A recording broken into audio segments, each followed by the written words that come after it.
ঈদের যে আনন্দটা, এই আনন্দটা হচ্ছে ক্ষমার আনন্দ। সাহাবীরা ঈদের নামাজ পড়ার পরে কান্না করতে করতে দাড়িগুলো ভিজিয়ে ফেলতেন।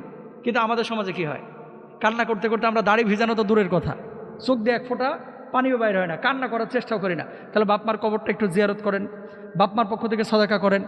বাপমার যে বন্ধু বান্ধবগুলো জীবিত আছে, বাপের যদি ভাই কোনো কেউ জীবিত থাকে, মায়ের যদি বোন কেউ জীবিত থাকে, আত্মীয় স্বজন যারা আছে তাদের কাছে যান, যাওয়ার পরে কিছু সহযোগিতা করেন, গিফট করেন, তাদেরকে দাওয়াত দেন।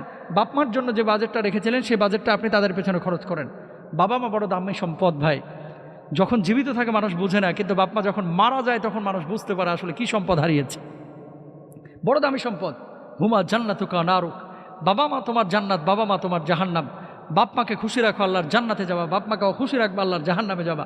আজকে বাপ মা আছে, অনেকে গ্রামের বাড়ি যাইতে চায় না, অনেকে বলে নারীর টানে আমরা বাড়িতে ফিরছি, গ্রামে ফিরছি। কত কষ্ট করে মানুষ যাচ্ছে, এই মানুষগুলোর জন্য এই যে